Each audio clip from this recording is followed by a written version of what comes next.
അപ്പോൾ നമ്മുടെ ഈ സൈറ്റിൽ പ്ലംബിംഗ് വർക്ക് സ്റ്റാർട്ട് ചെയ്തിട്ടുണ്ട്. ഇവിടെ ബാത്റൂമിൻ്റെ ഉള്ളിൽ 3/4 ഇഞ്ച് CPVC SDR11 പൈപ്പുകളാണ് ഉപയോഗിക്കുന്നത്. അതുപോലെ പുറത്തെ വാട്ടർ ലൈൻ കംപ്ലീറ്റ് UPVC പൈപ്പുകളാണ് ഉപയോഗിക്കുന്നത്. ഡ്രെയിനേജ് കംപ്ലീറ്റ് PVC 6 kg പൈപ്പുകളാണ് ഉപയോഗിക്കുന്നത്.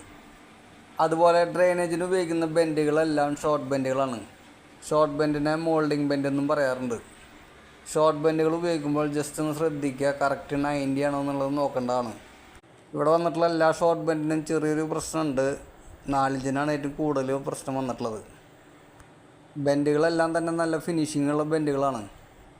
4 ഇഞ്ച് ബെൻഡിൻ്റെ 90 ഡിഗ്രി കറക്റ്റാണെന്ന് ജസ്റ്റ് ഒന്ന് ചെക്ക് ചെയ്ത് നോക്കിയപ്പോൾ ഇതിന് ചെറിയൊരു കുനിച്ചിലുണ്ട് ബെൻഡിന്.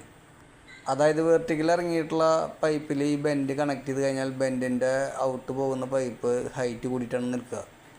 ബെൻഡിൽ നിന്ന് ഔട്ട് പോകുന്ന പൈപ്പിന് സ്ലോപ്പ് ഇടാനായിട്ട് ബുദ്ധിമുട്ടാണ്. ഇനി നമ്മൾ ബെൻഡിൽ നിന്ന് ഔട്ട് പോകുന്ന പൈപ്പ് ലെവൽ ചെയ്യാൻ നോക്കിക്കഴിഞ്ഞാൽ വെർട്ടിക്കൽ ഇറങ്ങിയിട്ടുള്ള പൈപ്പ് ചെരിഞ്ഞ് പോകുന്നതാണ്. ഇങ്ങനെയുള്ള കംപ്ലൈൻറ്റ് ആർക്കെങ്കിലും കിട്ടിയിട്ടുണ്ടെങ്കിൽ ജസ്റ്റ് ഈ വീഡിയോയുടെ താഴെ ഒന്ന് കമൻറ്റ് ചെയ്യാൻ മറക്കരുത്.